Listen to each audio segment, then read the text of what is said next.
Let's talk about data. Businesses today are drowning in it.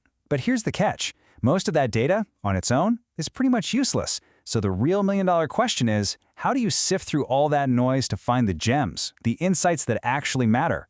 Well, that's exactly what we're going to break down right now. And this quote just nails it, right? You can have petabytes of data, mountains of it, but if it's not helping you make a smarter decision, it's really just digital clutter. The magic happens when you turn that raw information into real, concrete action. So that really is the big question, isn't it? In this ocean of information, how do you find that signal? How do you transform all of these numbers and logs into something that actually fuels your business and helps it grow? Well, the answer, and really the key to this whole puzzle, lies in a technology that has become an absolute game changer for modern companies, the cloud data warehouse.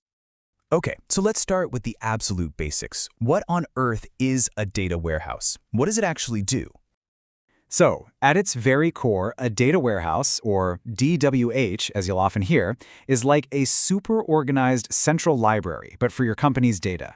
And its one and only job is to be the perfect place for analytics, business intelligence, and reporting. It's built for one thing: speed and efficiency. And it's not just a big database. It's a highly intelligent system. It structures data in a way that makes asking really complex questions simple. So you're not just asking what was sold. You can instantly find out who bought it, when they bought it, and where they bought it. This is exactly what powers those slick dashboards and reports that executives love, helping them make those critical, data-driven decisions.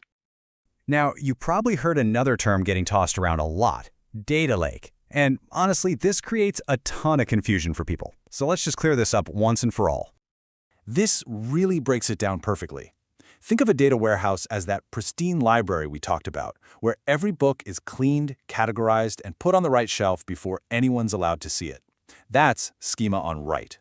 A data lake, on the other hand, is more like a giant messy storage locker. You can just throw anything and everything in there: videos, text, logs, you name it. You only figure out what it is and how to use it when you pull it out later. That's schema on read. And this is why warehouses are perfect for reliable reporting, while lakes are the playground for the wild, experimental world of AI and machine learning. And just when you think you've got it figured out, the industry comes up with something new. Enter the lakehouse. The idea here is really clever. Get the best of both worlds: the raw, untamed flexibility of a data lake, combined with the structured, reliable power of a warehouse, all in one system. It's a really fascinating space to keep an eye on. All right, now that we know what these things are, let's meet the heavyweights, the 4 major platforms that are really dominating the cloud data warehousing world today.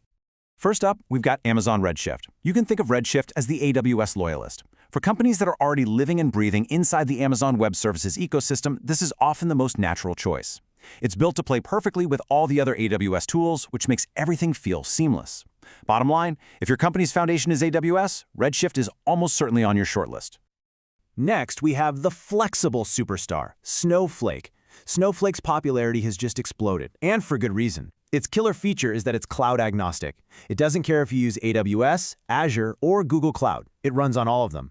Plus, it has this brilliant architecture that separates storage from compute. That means you can scale them up or down independently, giving you incredible control over performance and, more importantly, cost. Then there's Google BigQuery, which I like to call the serverless AI brain of the group. Now, what does serverless actually mean? It means you literally never have to think about servers. No provisioning, no managing, no patching. Google handles all of it. It is unbelievably fast for running queries, and its true superpower is that it has powerful AI and machine learning tools built right into its DNA. For anyone focused on advanced analytics, BigQuery is an absolute beast.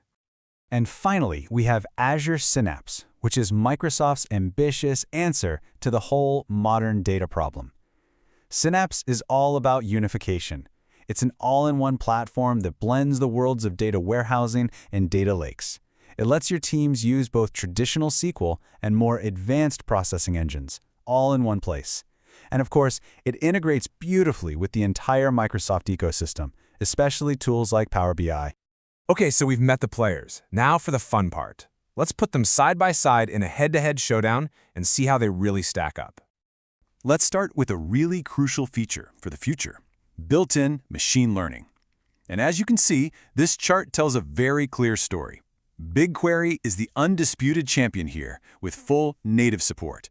Synapse offers some solid capabilities, but Redshift and Snowflake, well, they require you to bring in other tools to get the job done. This one feature can be a massive deal breaker depending on your long-term goals.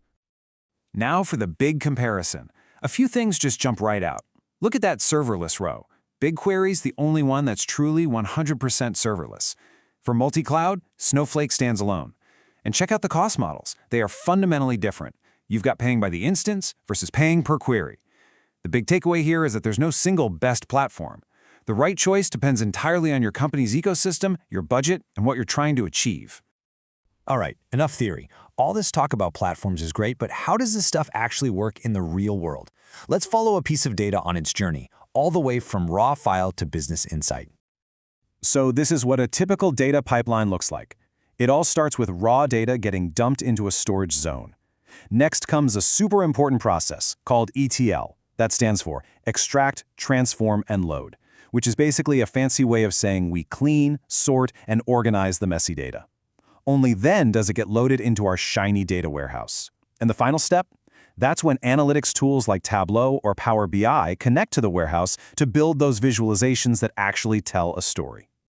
And get this, it's not always about choosing just one. A big retail company might actually use a hybrid approach. They could use Snowflake for its amazing sales analytics, BigQuery for its AI models on customer behavior, and maybe even Redshift for some older product data. The cool part is all of these different systems can feed into one single BI tool, giving them a complete, unified picture of their entire business. So if you're going to walk away with a few key tips, here they are. First, how you structure your data inside the warehouse is huge. Things like partitioning can slash your costs and speed things up dramatically. Think of it like putting dividers in a massive filing cabinet so you're not searching the whole thing every time. Second, always monitor your query performance. A single bad query can be shockingly expensive. And last but not least, security is not an option. Lock down your data and make sure you know exactly who has access to what. And that brings us to our final thought for today. The world of data is accelerating. The demand for instant, real-time insights and deeply integrated AI is just exploding. So the big question we're all watching is, which of these giants, the loyalist, the superstar, the AI brain, or the great unifier, is going to win this race and ultimately define the future of analytics? That's a story that's still being written. Thanks so much for tuning in.